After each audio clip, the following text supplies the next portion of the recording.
I'm Freystorm, and I've got a question for you. Now, this isn't an easy question to answer. I've been asked this question before, and sometimes it has taken me days or weeks to figure out what the answer to this question is, but I feel that it is an important question, and I would like to ask you this question. It goes like this. How are you? How the devil art thou? Hopefully you're keeping well. I sincerely mean that. I really do hope that you're keeping well. As for me, yeah, I'm doing all right. You know, I'm plodding along. I'm doing my thing, juggling projects here and there. It's all good. Now, before I get started on what I would like to talk about, or have considered talking about and thought would be a great subject to talk to you about, I do have a little bit of news that I'd like to cover. And I actually discovered about this piece of news a little bit late. I wish I'd heard about it sooner. I could have said something sooner. But hey, nothing I can do about that. So as you may or may not know, I am a 2000 AD subscriber. I get a new issue every Saturday. That's one of the things I like about their subscription service for like both print and digital. I go for print. Is a new issue comes out every Wednesday, but if you subscribe, like a monthly subscription, you get it the Saturday before it hits the shelves. So that's always nice. So there it was Saturday. I was relaxing the best that I could, because I like to try and keep my weekends free. I feel it's very important to have that time to yourself, to relax, to take a break from your work, especially when you're creating comics. There's a big benefit to it. And the postman came along and he gave me my new issue of 2000 AD, which I've got in my hands right here. So please excuse the sound of pages turning. I opened it up as I always did, and started looking through it and going, oh yeah, there's a bit of Judge Dredd at the beginning, as there always is every issue of 2000 AD. The first 6 pages are normally an installment of a Judge Dredd story. Sometimes it's a self-contained Judge Dredd story that runs across 6 pages. And I flicked through it, and I got past the 6th page, and right there was this article. They don't normally do articles. It's rare that they do articles. They save that for like specials and stuff like that.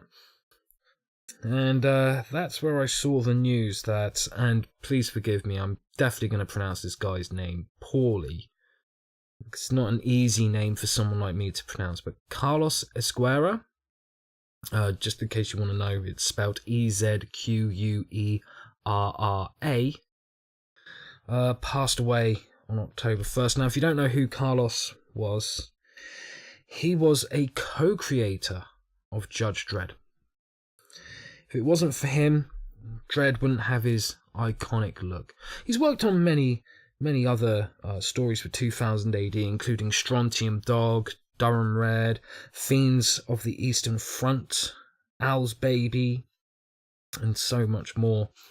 And, regardless of whether you like his style or not, it's the same with any artist and creator in comic books. It doesn't matter whether you like their style or not. And I'll put my hands up right now. I was not a big fan of his art style, but I always recognised his art when it was being used. I mean, it wasn't that long ago that 2000 AD was serializing a new Strontium Dog story that he was illustrating. It's still sad when you find out that a comic book artist, especially one that's given so much to the comic book industry and English comics, has passed away. He passed away on October 1st after being diagnosed with lung cancer at the age of 70, and it's a real shame. It's a real shame. But I would just like to take that quick moment to say, not only rest in peace, Carlos, but thank you for all you've done for comic books, especially English comics. You will be greatly missed.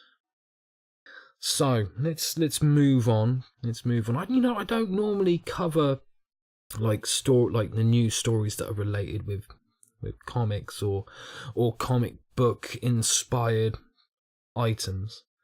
But I did want to mention this quickly. I mentioned it recently on my live stream that I do on YouTube every Sunday. that Iron Fist, the Netflix Marvel show, has been cancelled. Now, as I said on my live stream, if Iron Fist was being made and aired on, say, like AMC or ABC or one of the many networks, I wouldn't be surprised that it got cancelled. I really wouldn't. That's just my opinion. I wasn't a big fan of the show. I hoped for more and felt a little disappointed. I actually hoped that season 2 would be an improvement on season 1, and from where I'm standing, it was an improvement, but it didn't quite cut it for me. Like I said, if it was on another network, I wouldn't be surprised that it's cancelled. Because it's Netflix, I am, because it's very rare that I hear of Netflix cancelling a show. In fact, I can't think of when they last cancelled a show before Iron Fist. And we always hear about them greenlighting new shows and new seasons of other shows. And I mean, after Iron Fist Season 1, the reviews for that came in, which were mostly negative. Yes, there were fans, there were people who enjoyed it, and that's great, that's fantastic. If you're one of them, more power to you, that's really awesome that you got pleasure out of it. Fucking grade A. But even then, they were very quick to be like, well, we've greenlit it for a Season 2. So hearing that there's not going to be a Season 3, I can't say I'm disappointed. I mean, like I said, I watched Season 1, didn't like it, watched Season 2, and I was like, it's an improvement, but still don't like it. And I think the problem with Iron Fist is with the Marvel Netflix Defender shows, they're focusing on street level, which is absolutely fine. I think street level heroes are fucking awesome. I loved what they did with Daredevil, and I am very excited about the fact that this Friday they will be releasing Daredevil Season 3, even though it's arriving a lot earlier than I fucking predicted. I didn't think it was going to come till December, and it's coming October 19th, so I'm really looking forward to that, and I absolutely love Season 1 of The Punisher. I thought that was fantastic. I'm a bit in two minds when it comes to Luke Cage and all that jazz. Didn't think The Defenders was bad. I thought that was actually pretty good. I think the problem is yes, Iron Fist can be a street level character. There's a lot of elements to him that suggest he's a street level character, but I think they would have been better off making it a movie if they had never bothered with a series and just gone, let's do an Iron Fist movie. That way they could have, they would have had to bring down the dark, gritty, mature tone a little bit. Well, maybe they wouldn't have had to. That's completely up to the people making it. But considering it's Disney that owns Marvel and helps them with the movies, I wouldn't put it past them to be like, okay, let's bring down that grittiness and that mature level and everything and make a movie out of it. I think they would have done a lot better with it. But hey, they made the decision that they made, and it wasn't necessarily a bad one or a wrong one. So yes, Iron Fist, we're not going to see another season of Iron Fist, but they have said that doesn't mean that Danny Rand's story is over when it comes to the Netflix shows. Now, in Season 2 of Luke Cage, they did this one episode where Danny Rand showed up and was helping out Luke, and all I could think was, this is evidence why we need a Heroes for Hire show. Please, Netflix, give me the Heroes for Hire show, because if it was even an ounce of what that one episode from Luke Cage Season 2 was like, I think it could be a pretty good show. But that's just me, that's just my opinion. You may disagree, and that's fine. And speaking of new comic book related TV shows, Titans. Yes, the DC streaming service. They were going to hit it off with Titans exclusive to, I think it's called DC Universe or something like that. So yes, episode 1 is out there and I watched it. That's all I'm gonna say. I'm not opening that Pandora's box for love nor fucking money. I'm not touching that one with someone else's barge pole. No, I think it's best that I keep my opinions to myself on that one. So anyway, that's not actually what I wanted to talk to you about. I just thought I'd throw those things in because why not? So we're in October and we're getting closer to Halloween. God, I fucking love Halloween. This is another thing that I covered on my live stream recently. I love Halloween. I don't really do anything special for it though. I don't have a party. I don't dress up, do the trick-or-treating or put up decorations or anything like that. I don't do anything special for it, but I absolutely love it. And whenever October starts, I get that urge where it's like, oh man, it's the perfect time to be watching horror movies and stuff. Now, I don't know why, but more often than not, when it comes to the night of Halloween, I tend to watch episodes of the original Twilight Zone from Rod Serling. You know, the stuff that aired between 59 and somewhere in the early 60s. Love that show. Love that show. Those original episodes. Absolutely amazing. Absolutely amazing in my eyes. Anyway, I'm a big horror fan, which I'm sure isn't really that big of a news for you guys listening. I love movies in general. I like all different types of movies, but horror and exploitation is a go-to for me. So when October kicks in, and I know that Halloween is on the way, oh yeah, you best believe I want to be watching me some horror movies. Now, I'm not going to talk about horror movies. Well, maybe I am, maybe I'm not. You hold on, you'll see where I'm going with this. Don't you worry. I was recently speaking to my friend Marshall Lee. Great guy. Love having conversation with that guy. Love getting to talk about stuff. We talk about all different sorts of subjects. Yes, a lot of the time it's about comics and stuff, but we talk about all different subjects. And I was talking to him about past experiences with conventions and stuff like that I've participated in since I began my slowly evolving career in comics. And yeah, he didn't know this. And I spoke to him about this particular thing and said, oh yeah, you know, once I did this. And I told him more about it and everything. And he was like, dude, you should really like do a video on that or something for your YouTube channel or something. And I thought I would discuss about it here. I don't think it's that big of a deal. I really don't. I don't think it really warrants an episode of my podcast, but you guys may feel differently, and I know Marshall did, and I thought, well, you know what, I think he might be onto something there, so regardless of how I feel about it, I thought I'd talk to you quickly about it with today's episode. You see, when did I start my career? I started in about 2010. Not too long after my father died from a very long battle with cancer. It was kind of a big wake-up call for me. It was like, hey, you know, life's too short to be doing a job you hate, and I've done more than my fair share of jobs that I fucking hate. So why don't I do what I really want to do? And I was like, you know what, I really want to tell stories. My preferred medium for telling stories is comics. That's what I want to do. And, you know, when I began it, I honestly thought that's all I'll ever do. You know, there won't be anything else that comes my way. I'll just be telling stories through comics. And how wrong was I? You see, I ended up playing a small role, and when I say small, I mean small. Right? You could take my role out, and it just wouldn't change the story whatsoever. But I ended up playing a small role in a zombie movie called Convention of the Dead. This was around 2013, if memory serves me correctly. It may have been 2012, or it may have even been 2011. No, it wasn't 2011. I think it was 2013. But yes, there was a filmmaker in my hometown making his directorial debut all on his own. He raised the funds to make this little zombie movie called Convention of the Dead. And he had hired out a hotel to film a lot of the movie.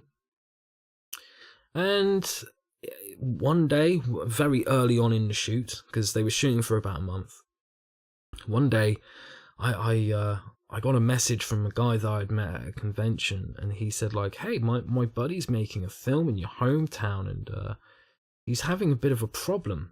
I was like, oh, what's the problem? And he was like, well, all these people agreed to be zombies and extras as zombies and stuff, and literally none of them have turned up, and he needs to shoot some zombie stuff today, you know, so, do you know anyone who could help out? And I was like, damn fucking straight, I would love to be a zombie in a movie. Fucking bring it on. So I got in touch with the guy, got down there to, on that one day, got talking to the guy, started signing all the like insurance papers and all that.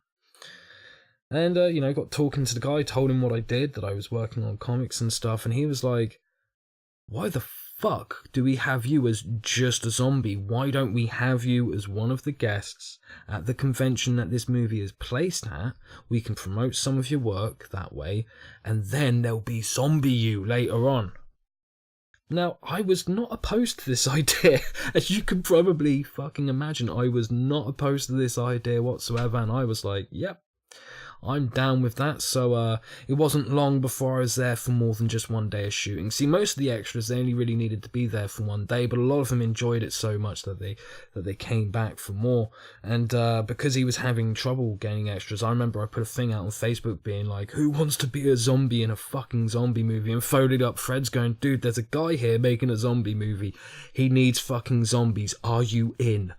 Kind of thing. And it was a wonderful, wonderful experience working on that movie. I got to have some great fun. The zombie makeup, it was very simple zombie makeup, but yet very effective. You know, it still meant that I spent an hour, maybe longer, in a makeup chair with a guy fucking prodding me with brushes and all this other stuff, which was very weird.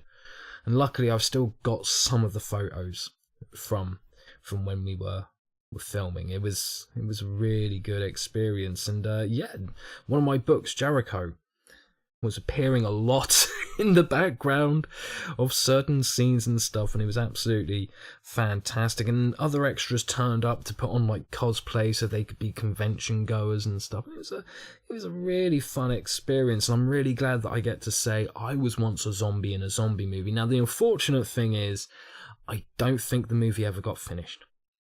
I don't recall it being released.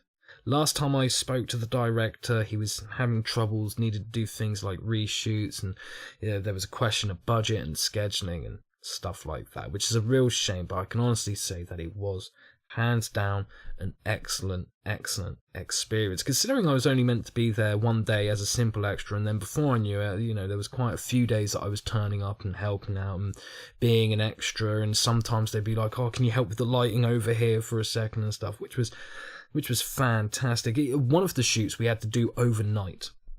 So it was literally turn up about 9:30, 10 o'clock in the evening, and then we shot till about 7 or 8 in the morning, and it was just so much fun. And like there was this scene that they wanted to do at these automated doors at the front of the hotel, and the hotel staff were like, look, you can shoot this scene with sort of like all the zombies pressing up against it, but you all got like fake blood over your hands and stuff. Do not get any of the fake blood on the actual glass of the doors and the windows. And of course we're all set up there, and one of the people on the crew came along and said, right, the hotel has told us that we're not to get any of the fake blood on the windows or the doors or whatever. And then of course one of the extras, who had all this fake blood in his hand, just smacked it against the glass. It was like, what, you mean like that? And from that moment on, it was like, well, if you've already done it, we might as well do it the way we want to fucking do it, and we'll take the consequences later. And it was just absolutely wonderful. My first day of filming, like I said, I only did a few, but my first day, after I'd been phoning people going, oh, I got a guy here, he needs zombies for his movie, are you in? Kind of thing. The director, he kind of like shifted things about to go, okay, well, if you're going to be this zombie, then in an earlier scene, maybe we can use you here so that the audience sees you as you and then sees you as zombie, kind of thing, and help with the promotional work. And he's like, okay, but this is the first scene we're going to film with you. You got your zombie makeup on, and what's going to happen is this character's going to come into the room and catch you in the midst of feeding. And I was like, oh, what am I feeding on? And then they were like, well, this is the person you're going to be shooting the scene with. And I turn around, there's this guy who's about twice the fucking size of me. He goes, all right, I'm Big Ken, and today you're going to be eating me. Which, trust me, out of context, that sounds a lot fucking stranger than it already does. So I got to be in this lovely gory shot where I had to be on my hands and knees, pulling out Big Ken's intestines and chowing down on them. That was a fun scene to do. It does lead the question of what do intestines taste like, and all I can say to that is peanut butter and jelly. That's all I'm going to say. That's all I'm going to say. But yeah, it was a really, really fun experience. I thought I would share that with you. Yes, I had a very small role in a horror movie that, like I said, I don't even think it's finished. I don't think it's been released. I don't recall there being a trailer, but there might be. I am going to have to do some looking after I finish recording this episode. I'm going to have to do some searching and see if there is and see if I can find it. Because if there is, I'm going to be sharing it with some people, let me tell you. But anyway, I thought I would share that with you. I know that makes this another short episode. And I don't want them to be too short, be honest with you. You know, you guys seem to be liking this. So who am I to make them short and let you have less of these episodes? But anyway, it's not always about quantity. Sometimes it's about quality instead. So I'm going to leave it there. But as always, with each one of these episodes, I always end it with what have I been reading recently? Well, I've been continuing with My Hero Academia, and I really love that book. As I mentioned, I've got the new issue of 2000 AD. That's always fun. To be honest, not as much reading as I normally do. I've actually been watching a lot of Bob Ross. I was late to the Bob Ross train, but once I was on it, I was so glad that I was. And I haven't just been watching episodes from his series, The Joy of Painting, which is, I absolutely love it. Absolutely love that show. And watching all these old episodes, because you know what? It's so relaxing. So fucking relaxing. I can be pretty stressed out, put one of them on, and then before I know it, I'm like, this is really comfortable. This is really nice and relaxed. I think I'll just have a nap. It's great. When I first started learning about Bob Ross and his awesomeness, I was having a real bad bout of insomnia and I just couldn't get to sleep. And I was like, well, fuck it. If I'm going to be up all night, I might as well watch something. And I put on an episode of Bob Ross. Half hour later, I'm out like a light. It really did help. It was fantastic. But that's not the only thing that I watched. I also watched a documentary about Bob Ross, The Happy Painter. And wow, that's a really good documentary. Really eye-opening, really interesting. What else? I don't think there's actually been much of anything else. I keep putting stuff on in the background whilst I'm working away, whilst I'm at my Wacom and drawing and typing and fucking writing stuff on cards and paper and this, that and the other. Because like I said, I am juggling a few projects at the moment, which is fine by me. It's very rarely that I pick one project and I'm stuck to that for weeks on end. There's normally 2 or 3 going on. So yeah, I've just been rewatching a lot of stuff. Oh, saying that, I did finally get a chance to see Ant-Man and the Wasp, which, wasn't a bad. I wasn't expecting much from it, but I was pleasantly surprised and I quite enjoyed that. But yeah, like I said, apart from that, it's mostly rewatching stuff and all that. And hey, you know what? I can always save that stuff for another time. So anyway, guys, I like I said, I hope you're keeping well. I hope you've enjoyed this, because I enjoy doing this. I enjoy getting to have this conversation with you. And I can't wait to do it again. I know it's every fortnight, and to be fair, fortnight isn't actually that long a time, but it kind of feels it sometimes. But you know what? Before I know it, a fortnight will have passed and I will be doing this again. And when I do, it'll be Halloween. Oh yes, and I've got a few stories to tell you from that episode. But anyway, that leaves me just to say one last thing. Till next time, guys, take care of yourselves, take care of each other, and stay awesome.